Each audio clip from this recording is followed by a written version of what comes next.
Well, hello, and welcome to my Situtery. Happy Friday. The sun is shining. If you haven't been here before, my name is Jane and I am a textile artist. I run a business called Snapdragon Life and a creativity club called the Studio Club. And I'm right in the middle of Scotland, about 5 minutes from Loch Lomond. So welcome. Today, I am going to be talking about works in progress, and particularly knitting works in progress. There are a few reasons for this, and I'll kind of go through them. But the first reason is that when I went back to my parents to see them this week, my mum gave me this cushion. Now, this front cushion is a jumper that I began to knit 37 years ago and had got this far and then left it. Now, I think it's a Sasha Kagan knit. It's beautiful. All these sort of intarsia butterflies. I can't remember ever starting it, but clearly I did. And my mum is sort of decluttering one of her rooms, and she came across it along with lots of other works in progress of mine, and she made it into a cushion and gave me it, which I think it makes a very nice cushion. And it reminded me I actually still have a big cone of this wool, the very nice dark grey with all the little bright primary neps in it. Why did it get abandoned? I don't know. I probably went back to university and I didn't do much knitting at university because I didn't want to carry all of those great big bags of cones with me. And then, I got married and left, and it would just be abandoned in a bag. So I thought that it would be quite interesting to go through all of the various knitting works in progress that I have, and all kind of to unpick why they're works in progress or abandoned works. There's a fine line sometimes. This one was clearly abandoned and resurrected by my mum, and also to try and get rid of some of the guilt that is around works in progress for me, because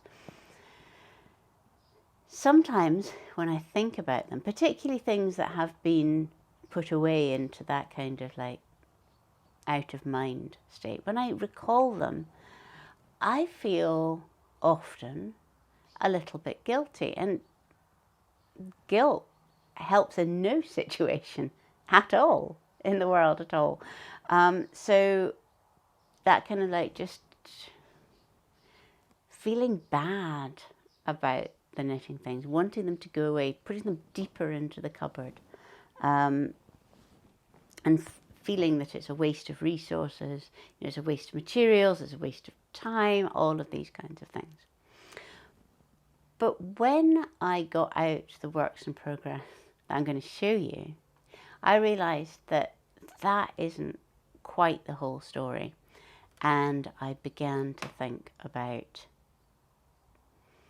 why they're in progress, what has gone wrong, or what maybe hasn't got wrong. Maybe it's just part of their evolution, and how can I come to terms with that and either make them into something else if they're big enough, or frog them, or pick them up and continue and complete. So anyway, on to work in progress number 1. This is my first work in progress, and it is the Heirloom Quilt Cardigan by Katrin Seeberger. And another reason that I thought about doing this video and sort of rounding up all of my works in progress is that Laura, who is at the Under Eagle Mountain podcast, is doing a knit along which is knitted patchwork or knitted designs that are based in patchwork, and it is a knit along that she has started partly because she also has an heirloom quilt cardigan that is waiting to be finished, shall we say, a work in progress.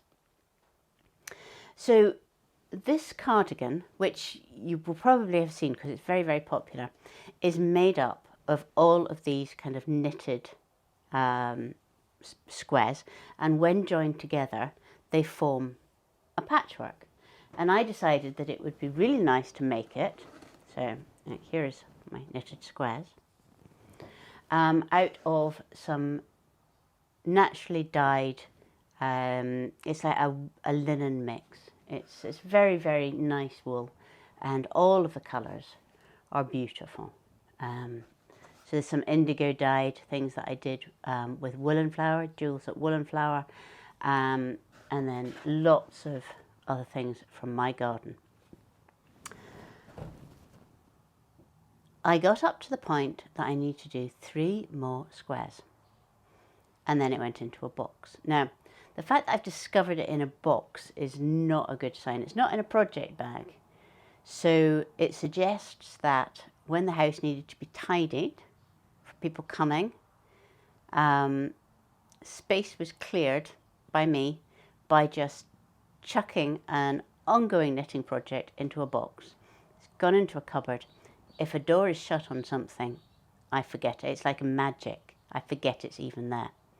So I was quite surprised to find that when I took it out of the cupboard, out of the box, and I'm going to, after this, I'm going to go and put it properly into a project bag, that I have so little to do. And I was wondering why it is that it got abandoned. Now, partly I think it would be the tidying up, but, you know, we won't have had people here for more than a few days, so it suggests that it had already been a little bit abandoned.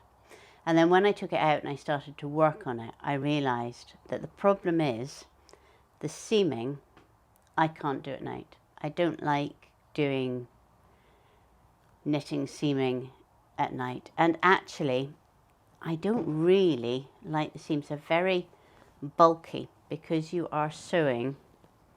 You see there's a selvage down the side. You're actually sewing all of these in to make your points work, and that's making it quite bulky, so it's not nice looking. I like doing mattress seaming where you don't get a line. And if I was doing this cardigan again, what I would do is I would just knit these big long strips. Well, I'll explain why they're quite so long. In one, I would have just knitted it from here and then changed colour, taken out the 4 rows that are the seams, and just keep doing it, and then joined the strips with mattress stitch. Now, when I saw the quilt cardigan, I thought it's beautiful, beautiful design, but I do not need another boxy cardigan. You know, when you see people showing off a pattern and they've always got their arms out like this, I know that I do not need any more of that kind of cardigan in my wardrobe. But I do need a long cardigan. So I have added on another sort of 2 or 3 squares, probably 3 squares. I've probably doubled the length of it. Which obviously makes it a bigger project, but for me will make it a more wearable garment. So the design is very, very modular. You have, I think, I've got 5 rows on the back and 2 each on the side, and then that means that the one in the middle is the neck, and I do a button band, and then I do sleeves off the side. So I'm almost finished the squares, and I seamed it together very roughly. Here we go. This is the bit that I have tacked together. So you have the front and the back. And the reason that I did that was that I was not that convinced by the cardigan. And I thought, well, at this stage I could make it into a blanket. But I tacked it on and I tried it on, and I think it's going to actually work. So all I need to do now is to sew up all of my strips. I'll get to the point that I'm 3 short. I'll be able to choose my wool so that it actually makes, you know, so the pattern works, and then I'll be on to the sewing the arms. So that is a plan. But it does mean that as I know that I will not do any of this seaming at night, I need to make some time during the day when it's nice and daylight and I'm not really tired, and I can be much more kind of precise with the seaming, because they're already bulky seams. I don't want them to also be wobbly. So that is my Heirloom quilt cardigan, and oh, that's a that's a sample from a vest that I did finish. I'm going to sort all of this out, put it properly into a project bag, and set myself a target and put aside some time to do the seaming. So that is work in progress number 1. And do go and check out Laura's knit along, and also her podcast, which is, if you're interested in knitting, it's just really lovely, relaxing, calm. She's such a lovely person. I know that you would like it, so I will put the link underneath here. Number 1.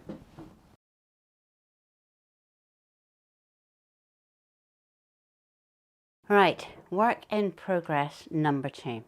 Now, this is one that has had me questioning my sanity, because when I was clearing out a cupboard in a back room, I discovered this bag, rather filthy, very covered in cat hair, and inside is half of a vest top, along with lots and lots of balls of wool. Now, I cannot remember making this. It is clearly meant to be a vest top. It's presumably, I knitted it straight after I did this, because the vest top back is pretty much the same. This is Marie Wallen design that I changed the neck on. Just a really nice, pretty, useful vest top for autumn. So I'm pretty sure it's meant to be exactly the same thing, but in a different kind of colourway. And then, so the back is done pretty much. And then the front, I have kind of started and then stopped.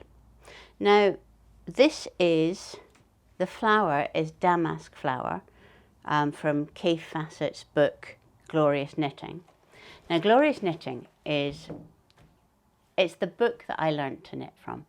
I was 15. My first serious relationship had just ended. I was a bit mumpy. I went to the local library, and Glorious Knitting was in their kind of new books on the shelves. And at that time, I had tried knitting quite a lot, and it just not taken to it at all. I was quite clumsy. My mum tried to teach me, and I just didn't get anywhere. My gran tried to teach me, I didn't get anywhere. But I picked up this book, and I just loved the design so much, and I loved Kaif's message of just getting colours together and starting. So you can see that my copy of Glorious Knitting, Glorious Knitting, is a rather battered, recovered thing. And I have made this Damask Flower peplum jacket, which was beautiful, but very small, very fitted. You look at it, oh, it's just gorgeous. That I gave it away to a charity shop in 2003 when I had children, so you couldn't really wear wool things, and my body shape had changed, so I was a bit too busty for the peplum jacket. But this flower is one of my favourite Kay Fassett designs, and it is so really versatile. Somewhere in here there is a picture of a t-shirt that is a bigger version. Look at it. Which I think is just wonderful. And I have got a cushion, which you might sometimes see on the dog's sofa, which is also this big damask thing. So I have obviously rejigged the pattern slightly to make it the right size for my vest top, and got that far.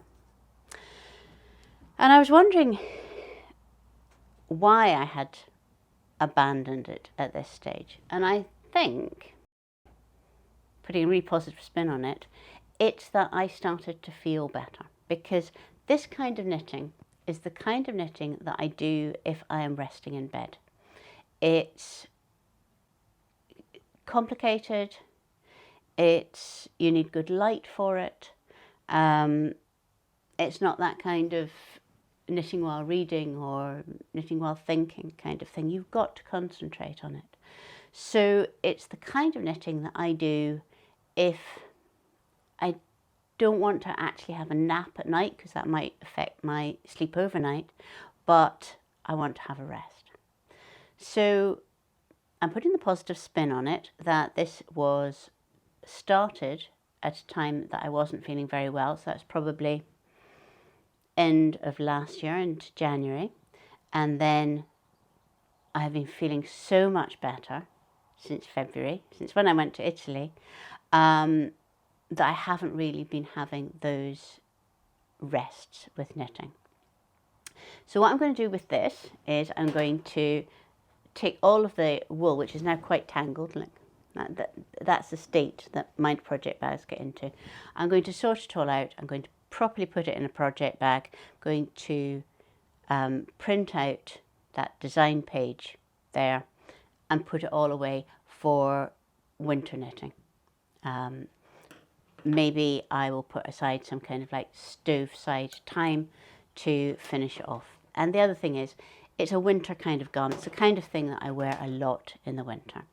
But I will not obsess about it. I will not feel bad about it. I will just pack it up, label it, put it somewhere where I will remember it this time, and look forward to knitting that in the winter. So that is work in progress number 2, all sorted out. On to number 3.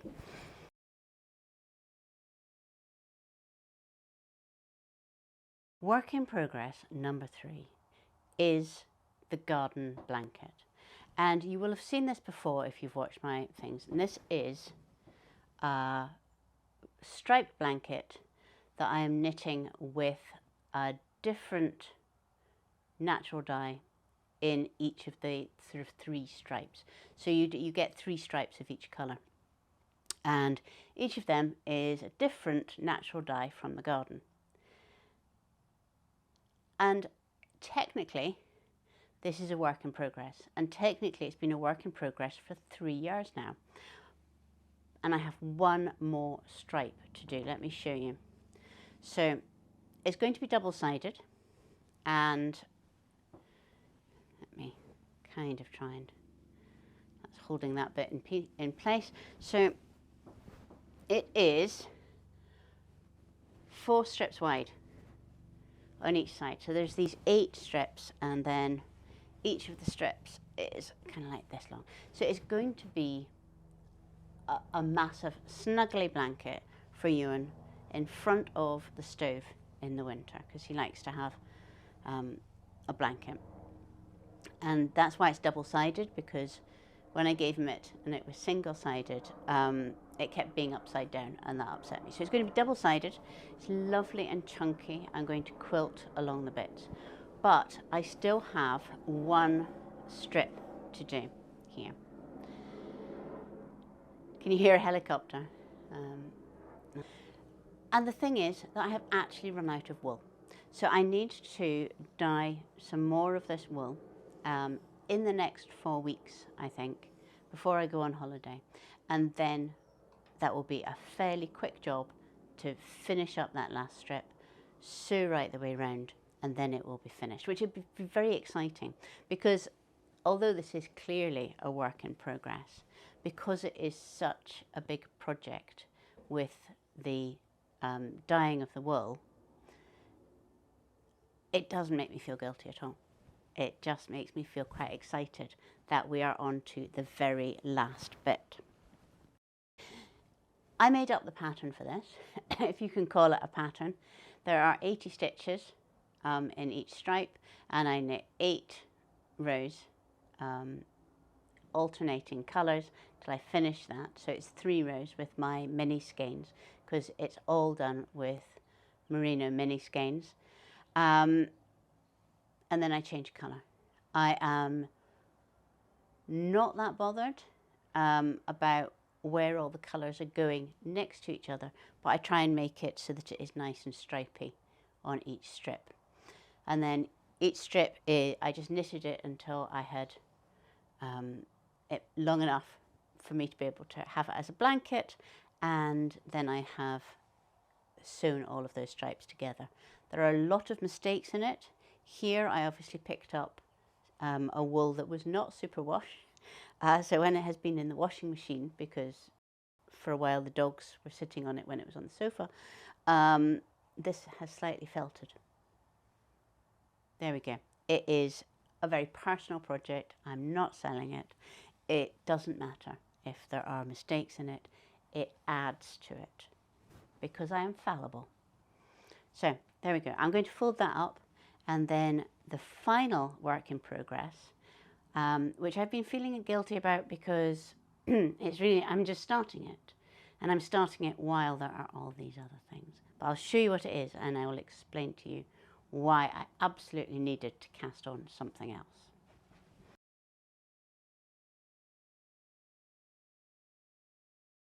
Work in progress number 4. Last month, I made a mistake in ordering my yarn that I sell for people for studio clubbers really, to buy and dye with natural things alongside the courses that I do. And instead of ordering some embroidery threads, I ordered some mini skeins in mulberry silk. Now, I could have sent them back, I'm sure. However, I just fell in love with them. So I thought that I would just give them a go with natural dyes, which take very, very softly, I find, on mulberry silk. The garden dyes are really pale and sheeny and shell-like, just absolutely gorgeous. And I thought, I'll knit something for myself because, you know, I don't have enough yarn. In a few weeks' time, I'll go on holiday, and I'm going on a kind of holiday that is a bit of a decompression holiday by the sea.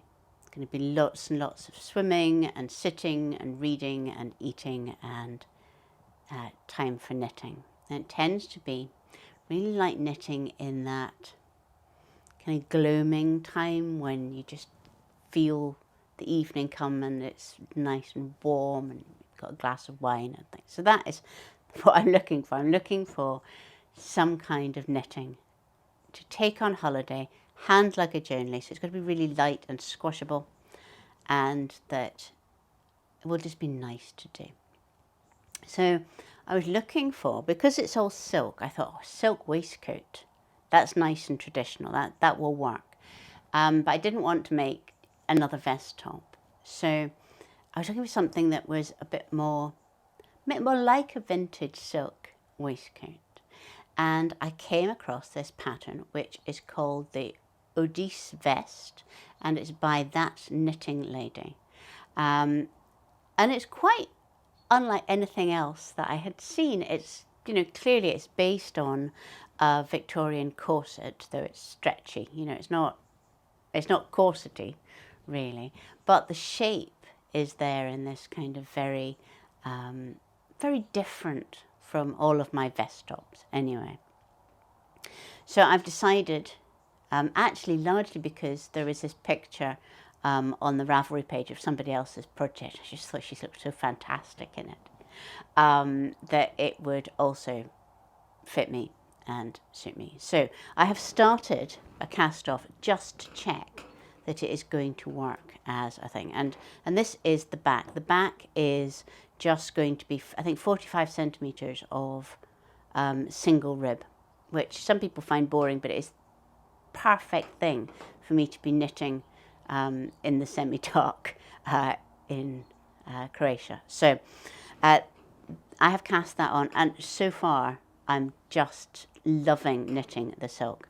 And I'm going to knit up one of the skeins, and then I'll be able to do kind of some calculations. Now, clearly this vest is not knitted in silk, but I have got the gauge pretty much on. And 2, it is plain, and I have lots of different colours here. So what I'm going to do is I'm going to see how it looks as a colour blocked kind of thing.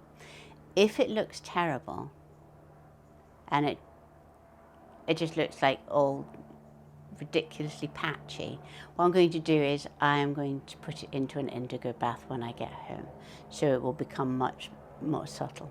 However, I love these colours. I really hope that it works, and that I don't want to do it too stripy, because I think that will distract from the very beautiful shaped ribs. So I'm hoping that colour block works, and I'm going to do it in a kind of ombre thing. So this is going to be the bottom bit, and then go up the colours. That one's going to be next, and I should have 2 skeins of pretty much the same colour of each, and things. We will see how it goes. I'm very excited about this, and it is really lovely to knit. So that was my excuse for casting on the final thing.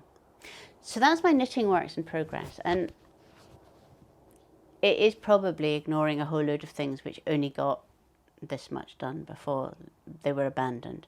And when I'm coming across them now, I'm just frogging them and putting the yarn back into stash, because that suggests I've got a friend who's just arrived for coffee. The dogs have zoomed off, so I'm going to tidy up this. But anyway, that yes, if I've only got a small bit, then I am going to frog it and put it back. So Eileen has arrived for coffee, which is lovely. I'm going to go and meet her. You can hear my dogs maybe greeting her. And I will see you next Friday. Bye-bye.